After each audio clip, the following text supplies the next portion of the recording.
Amis Gémeaux, bonjour et bienvenue à vous en cette lecture guidance du mois d'octobre qui arrive vers nous.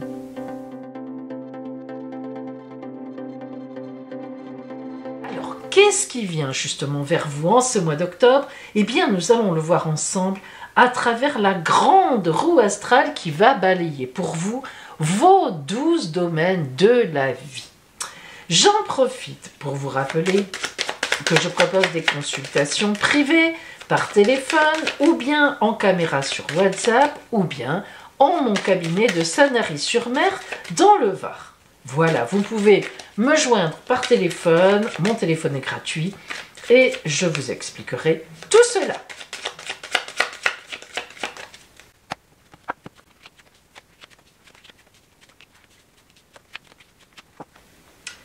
Nous commençons par la maison 1, la maison qui exprime toute votre énergie, l'énergie qui va être votre toile de fond en ce mois d'octobre. L'empereur. Ah, l'empereur est une très belle carte. D'abord parce que, évidemment, l'empereur, c'est celui qui décide, mais pas n'importe comment. Il a le pouvoir, il sait décider, il réfléchit, et lorsqu'il donne une décision, il est tout à fait respecté et il est suivi. Cependant, l'empereur, lorsqu'il est en position 1 notamment, peut avoir deux interprétations si vous êtes une femme. Si vous êtes un homme, c'est ce que je viens de dire. L'énergie qui va vous accompagner va être une énergie de force, de belle posture, de décision et d'autorité. Une autorité qui est correcte. Maintenant, si vous êtes une femme, l'empereur veut dire la même chose que pour un homme, mais il faut quand même rajouter que cela peut avoir aussi l'idée d'un homme qui compte beaucoup dans votre vie et qui, pour vous, est un grand soutien ou d'un grand soutien. C'est important. En face, alors justement, en face de cet empereur, en maison 7, c'est-à-dire quelles seront les personnes qui vont compter en face de vous en octobre, ou tout simplement les collaborateurs, les gens qui seront là, les étoiles. Grande protection divine, et je dirais même plus que protection, là on parle aussi de chance divine. Donc ces étoiles qui viennent se mettre en face de vous dans l'énergie nous montrent que dans ce mois d'octobre, à travers les autres, un autre, une autre ou les autres, vous aurez à un moment une grande chance. Évidemment, cela peut être une rencontre importante, mais si vous êtes en couple et que ça fonctionne très bien, eh bien, ça sera une chance dans votre couple qui vient de l'extérieur, une rencontre qui va être importante, une aide importante, etc. La maison 2 va parler de vos possessions. Alors, quand on parle de possessions, on pense surtout aux possessions matérielles et financières, ce qui est vrai, bien sûr. Mais on peut aussi avoir l'idée de possessions psychologiques, limite, ce que vous aimez et que vous voulez garder pour vous. Dans les possessions, on a la justice. Alors là, c'est très clair, un petit peu comme on avait l'empereur tout à l'heure, qui a déjà une signification très particulière à lui-même, mais lorsque la justice tombe, il faut savoir si vous êtes actuellement en cours de procédure par rapport, bien sûr, à un de vos biens, ou bien dans une procédure financière, ou bien la justice, dans les possessions, peut aussi vouloir dire que vous attendez un prêt pour quelque chose. Vous voyez, on est sur un résultat que l'on attend et qui va être tranché. En face, nous avons la maison 8 qui est la maison des grands changements. Alors, quels grands changements ou pas peuvent intervenir en octobre? On a la lune, ce qui signifie qu'il n'y aura pas de très grands changements dans votre vie au mois d'octobre. La lune parle plutôt de ressenti, parle d'émotions personnelles, de choses qui sont feutrées. Donc forcément, lorsque la lune tombe dans les grands changements, elle nous dit qu'on est un peu dans le sombre, donc elle nous signifie qu'il n'y aura pas de grands changements éclatants, mais par contre, avec la lune, il faut toujours avoir la notion de temps derrière la tête. Elle nous parle souvent de 8 à 9 mois, ce qui pourrait bien vouloir dire que dans 8 à 9 mois, disons au printemps 2023, en gros, de grands changements pourraient effectivement intervenir dans votre vie. Avec la maison 3, nous allons voir l'ambiance autour de vous, votre les gens que vous connaissez, alors pas de façon intime, hein, c'est pas la maison 4, ce n'est pas le foyer, mais c'est les amis, les collègues, les connaissances, les frères et sœurs, si on est un peu éloigné, ça arrive, les cousins, les cousines. Bon, ce sont vos fréquentations proches, mais non intimes. Le chariot. Alors disons tout de suite que grâce à quelqu'un de proche, ou à des personnes proches dans votre environnement, il va y avoir une nouvelle qui vous arrive et qui sera une nouvelle qui vous permettra de prendre une grande décision pour avancer dans votre vie. Alors après, là, c'est vraiment chacun et chacune là où vous en êtes, mais c'est sûr que le chariot, c'est la victoire, ça bouge, ça déménage, c'est le cas de le dire. Il pourrait donc y avoir, dans votre environnement, quelqu'un qui peut-être, si vous cherchez un logement, quelque chose de mieux que peut-être que ce que vous avez, pourrait vous dire, tiens, moi je connais quelqu'un là, je te mets en lien, etc., etc. Vous voyez, on est sur, grâce à l'environnement, une victoire, une chose qui arrive intéressante et qui vous permet d'aller de l'avant. En face, nous avons la maison 9, alors ça représente un peu l'inverse. La maison 9, c'est les étrangers, c'est-à-dire qu'est-ce qui vient de l'étranger, c'est-à-dire qu'est-ce que vous ne connaissez pas encore, quelle est l'énergie que vous ne connaissez pas encore, qui peut arriver avec vous, ou pas d'ailleurs, hein, ça dépend, mais ça peut aussi représenter les grands voyages, si vous avez prévu. Alors, nous avons la tempérance. La tempérance indique toujours beaucoup de communication. La tempérance, on pense d'abord à la communication et ensuite aux relations amicales. Alors, dans ce mois d'octobre, vous pourriez peut-être voir quelqu'un ou avoir des contacts avec quelqu'un qui est étranger ou qui vit à l'étranger par rapport, bien sûr, à vos connaissances vraiment autour de vous. Donc, l'amitié, la tempérance, la communication dans l'étranger, ça veut dire que vous aurez forcément des nouvelles de choses étrangères, d'une façon ou d'une autre, qui seront intéressantes pour votre avancée personnelle. Donc, des choses que vous ne connaissez pas encore et que vous apprendrez. En gros, ça veut dire ça. Dans la maison 4, justement, nous allons parler vraiment de votre foyer intime. Alors là, c'est vraiment chez vous, hein. Compagnons, compagnes ou bien les gens qui y sont. Vous pouvez avoir des rapports très serrés aussi. Là, on disait tout à l'heure les frères et sœurs, mais là, vous pouvez aussi avoir des rapports très serrés avec des frères et des sœurs. Bref, vous avez compris, les personnes qui partagent vraiment votre intimité. Le diable, ouh, alors là, il y a un petit peu de bagarre. Allez, disons-le. Dans votre foyer, amis Gémeaux, il y a des choses à régler. Le diable, c'est une emprise ou une violence, disons-le. On peut même parler d'agressivité, mais on peut aussi parler d'emprise. Alors là, plusieurs solutions.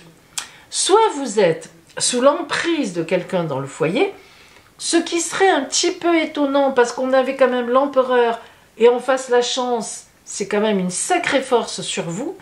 Mais c'est vrai que si vous êtes une femme, on a dit aussi que ça pouvait être un homme sur vous, disons, qui a donc une certaine autorité ou tout au moins de l'influence. On pourrait penser que peut-être cet homme a trop d'influence. Peut-être vous sentez-vous de temps en temps, mesdames ou madame, mademoiselle, prise sous emprise, justement. Hein.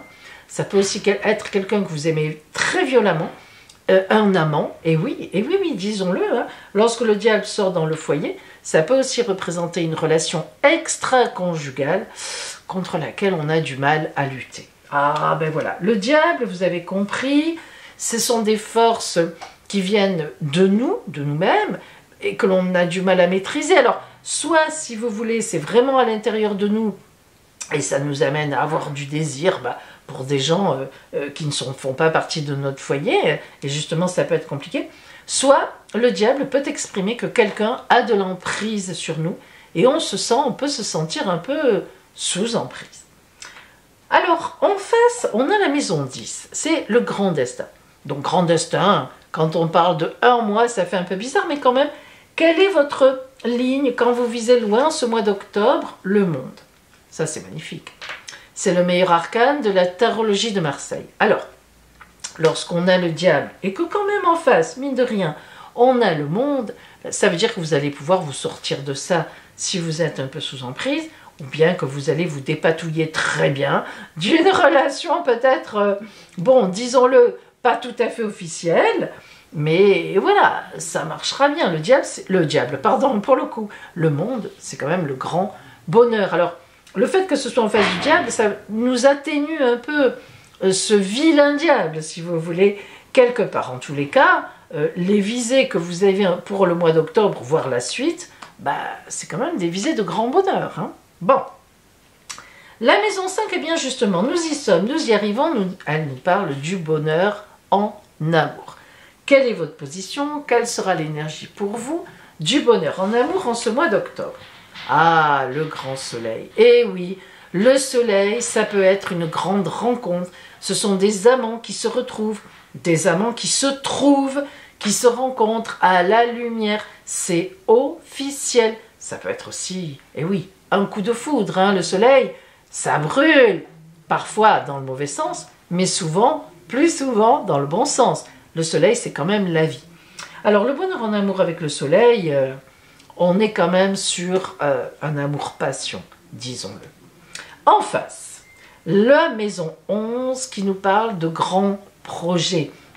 Est-ce que vos grands projets seront éclairés en octobre ou pas? Le pape.